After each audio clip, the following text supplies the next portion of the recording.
time, unbeaten in 2016. Not a bad way to head into the regular season. Yeah, it's. I think I haven't even won 2 games in a row, let alone 3. Even as the NAB Cup, it's still exciting just to win and get a bit of momentum. So we really enjoyed it. What have you been pleased with the most? Well, I don't think we've actually played amazing football. I think we've made so many mistakes, myself included, yet the baseline of our game and the core of our game has been really strong, and that's been the contest and outnumbering at the ball. But the actual finishing and the mistakes have meant we haven't played amazing, yet still been able to win. So that's probably been the most pleasing part, that there's still a lot of improvement to come. In a weird way, is that really encouraging? You're able to win not playing at your best? I mean, that's what the good sides do really well. Yeah, it probably is encouraging. It's probably a little bit flattening that we've made the same mistakes 3 weeks in a row still, and we're still lacking a bit of polish, especially going inside 50 and getting stuck deep in the back line. But it is encouraging that, that stuff can get a lot better and still being able to win the 3 games. Jesse, there's been a bit of talk about Jesse. I know he still kicked 2 goals yesterday, but everyone always seems to make, a bit of a mountain out of a molehill.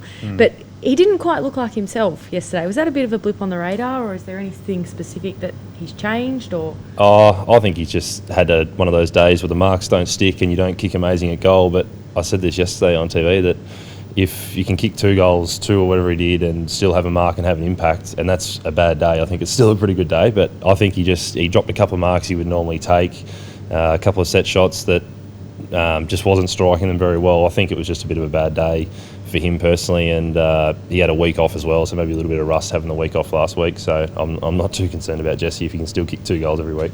Does he need to revisit the shutter run-up?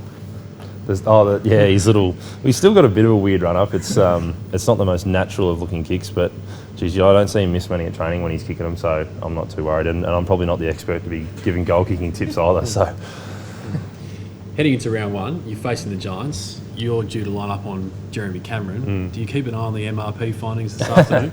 Well, yes and no. He's probably one of their most important players, so if he wasn't playing, it probably hurts them. But I think the way we're playing now in the back line, it'd be sharing a load a lot more on those sort of guys. Like we had patches yesterday where Neville Jetta was playing on tall forwards and I was playing on little Jack Loney for parts. So we're trying to be as flexible as we can. So it wouldn't mean that I play on Cameron all day and someone plays on Devon Smith all day. So it's probably not as big an impact as it would have had in the past years. So, but if he doesn't play, it's a key player for them. So I'm assuming they really hope he gets off.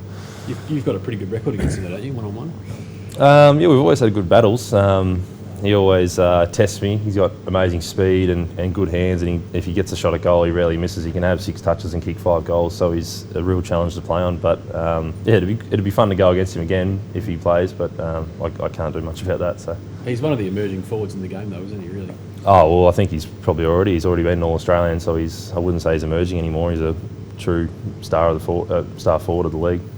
You obviously were joking before about not having won 2 in a row and that sort of thing, but does it give you any sort of confidence boost in your head that you've actually won the games as opposed to turning out 3 losses? Yeah, I think so. I think it gives us a bit of momentum going forward. It shows that we can win when we're still not playing amazingly well, and I just think winning 3 games in a row is something that might give a few guys, especially younger guys, a bit of confidence that we can do it. And when it happens in season, if we've won 1 or 2 on the trot, that it doesn't mean we go back to losing and going on off again like we have in the past. So I think it's very important. One of those younger guys is your brother. He had a good game yesterday. How do you see him travelling on? Yeah, not too bad. He had a better game yesterday. He was a bit off the pace on the first NAB game, so he's slowly getting into it. But yeah, I think he's still got a lot of improvement to go as well. He was better yesterday, but there's still things he's trying to tune up as well. So you're playing more attacking. How has that transition been for the defensive unit? It's been a little bit bumpy. It's a tough way to get used to playing. You'll probably notice we're playing in front a lot more often if you're seeing the vision from behind the goals, and it's a bit riskier, but when it comes off really well. We're trying to force balls to be turned over in the front half rather than waiting for it to get to full back or them to score and then us kick it in. So it's a little bit riskier, and when it doesn't go well, it can look really bad because they get handball goals over the top and goals from the goal square. But when the pressure from the midfield's really strong, we can really cut off the balls a lot earlier. So there's a bit of a double-edged sword, but we think when it's working well, it's really worth pursuing. And Bug, Kennedy, Oliver, all pretty good yesterday. Do you feel the D's are starting to get the recruitment right? I think we got the recruitment right for the last 2 or 3 years. I think last year's draft was really good. We haven't even seen Petrarca yet. So, I love the new kids they brought in. Oliver's been a real standout, I think, from the first-year guys. And even Josh Wagner, he's a mature age rookie, but he did a great job yesterday as well. So we've brought in some young talent that I really like. Don't just play now for pretty much what is a fortnight. How do you go about the next 2 weeks? As you said, it's about building on that momentum, but do you try and sneak in a few days off? Well, today's pretty low key. It's just a little bit of recovery. We have the day off tomorrow, so a lot of guys have their university or work experience stuff tomorrow, and then we'll start the review process on Wednesday, go through till Friday, and then we have the weekend off. We'll probably have a decent hit out on the Friday, and then the Monday when we come back, probably be a fair bit of game simulation sort of stuff, and then I'd say it'll be pretty low key after the Monday, getting ready for the game next week. So we try and simulate probably maybe 3/4 of a game load over the Friday, Monday. Not quite, probably rest guys a little bit, but we'll still try and get a fair bit of work in before round one. Switch back to Roosie as well after having Simon for a few weeks. Is that going to be a pretty seamless transition back? I think so. It's Goody's done an unbelievable job through the NAB Cup. Guys have really loved his input, but Roosie's been there every step, had heaps of input, like on the side, and then in all the meetings during the week, Roosie still has a lot of input, and I think it'll just go back to more the game day. Roosie takes a bit more charge. Goody will be there helping all the guys that he helps through the week as well. So I think it'll be pretty seamless. But it'd be good to have Roosie back in charge. And Goody's done a very good job, I think, to win 3 games. And he's been pretty calm and collected through it all. So we're very supportive of him. Is it more intense or relaxed with either of them? Is it a bit of a change you can sense? I don't know. It's hard to say. I think both of them are pretty calm and collected generally.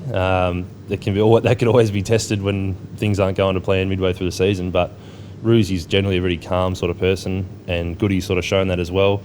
Roosie's had a real sort of cultural overlooking sort of role in the pre-season, while Goody's sort of taken more the game day and the structure sort of stuff. So now that we're back into season, I think we'll see Roosie have a bit more input on the structure side of the game now. So everyone wants to talk about Jesse Hogan's contract, but you're out of contract at the end of the year. How's all that going? Yeah, I'm out of contract at the end of this year. We've been having open chats with the club. It's not, contract talks weren't on hold like the newspaper said a couple of weeks ago. But that's just sort of happening in the background. I've got footy to play. I'm trying to do my best role for the team so we can play well. So I'm not really too phased by how that's tracking along. My manager takes care of most of that. So, it's definitely moving along, but not anywhere near finalised just yet. But yeah, we are moving along. Do you have any idea what sort of time frame you'd be signing a new deal? Or?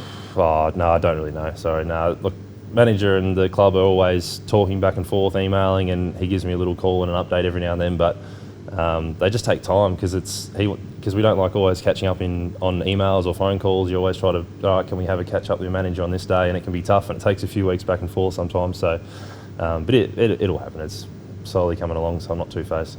There were some murmurings that you weren't going to re-sign unless your good mate Jesse Hogan was going to commit to the club long term. Was there any truth to that?